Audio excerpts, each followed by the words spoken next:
What do you think it is? When did you write The War of Art? 2002. And in that time, after writing that, I'm sure it's obviously been a very successful book. So you've had time to think about this. Like, what do you think is going on? Like, why is that a force of nature? What is it? I'll give, this is my lengthy explanation, but I'll give you my theory. Please. If we think of the human, so everybody's got to bear with me, this takes a minute or two. If you think of the human psyche, we got the ego, which is like a little black dot in the middle of a greater thing that we would call the self, like the Jungian self with a capital S. And the self contains the collective unconscious, all the aspects of the unconscious, right? The hero's journey, the archetypes of the unconscious, all of the sort of intuitive stuff, right? When you, I would imagine, come up with great comedy material or any kind of material, it's coming from that self, coming from that deeper place, right? And even when Jung or Joseph Campbell describe the self, I have a little diagram in The War of Art where adjacent to this larger self, they'd have like 3 arrows, and the arrows are coming from what they call the divine ground, which I take to mean whatever greater force is out there, that will come to you. So this is a long way of saying that the ego, which is, right, your I part, the part that identifies with this body and with the ego wants to be in control, right? The ego is where you drive down to the store, you get it, whatever it is, right? But when you're trying to tap into that greater intelligence, like if you're writing, if you're trying to come up to, if you're a musician, if you're any kind of creative person, you're trying to surrender to that self, to that greater self. And I feel like the ego hates that. The ego knows if you make that shift to identify with that greater self, then the ego is out of business. So I think, this is my theory, that the ego produces resistance to try to stop you from connecting and trusting and believing, because it is a leap of faith, right, to get to that other level, wherever it is. So the ego says to you, who do you think you are to try to tap into that thing? Who do you think you are to come up with this idea? It's been done 1,000,000 times better than you'll ever do it. You don't have the chops to do this. You're going to fall on your ass, et cetera, et cetera, et cetera. Or let me distract you. Why don't we chase some women? Why don't we get drunk? Why don't we hang out with our buddies? Whatever it is. But so I think that what the ego wants is to maintain its control, right? And if you make that shift into that greater self, that's when you really are starting to tap into great stuff. That's where the great stuff comes from. Yeah. Right? And that puts the ego out of a job. At least this is my theory, Joe. So I think that the ego produces it. I mean, it's interesting, sort of animals don't experience resistance. I'm sure they don't, right? Right, but they also don't really experience creativity. True. But they're in that greater world, I think, naturally, Right. They're free. They're in that God energy, An eagle or somebody that's flying, you watch like the tiniest little wings or feathers even, control it. They're not thinking about anything, right?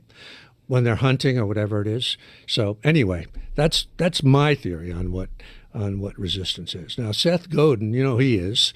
He's a believer that it's the Who is Seth Godin? I do not know. Seth Godin is a kind of a marketing guru, one of the earliest guys on the internet from way back when it first began, and is a great teacher of marketing and stuff like that, and also a wonderful guy in this area, in the sense that he is highly ethical dude. Like when he talks about businesses, startups, and all the things that he's kind of helping people with, ethics is a huge part of it. So I really respect the guy. And he's a great deep thinker, too. Now, he thinks it's what he calls the lizard brain, the amygdala, which I'm not even sure what that is. I guess it's the reptile brain at the back of your head, that's what's producing something. It wants producing resistance, but anyway, I respect his thinking on that, but I think it's what I just explained to you.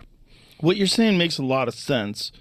And the ego, whatever that thing is, that it's so interesting how it's not able to see that it would actually benefit the ego if you didn't have resistance.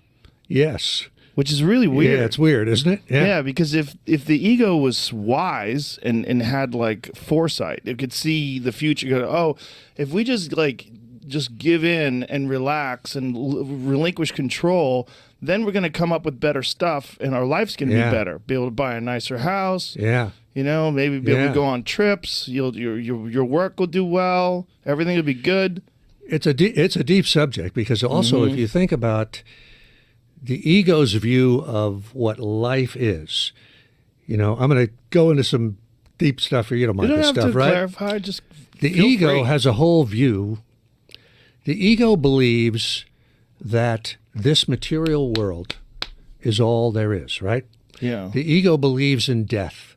The ego believes that when this body dies, we die, right? The ego believes that this flesh can be hurt, can be maimed, can be broken, et cetera, et cetera.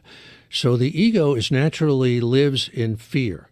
I think that the predominant emotion of the ego, if we're living in the ego, which is 99% of people do, our predominant emotion is fear, right? And fear, even though we might not know it, fear of death, which is kind of why people want to achieve, I think, right?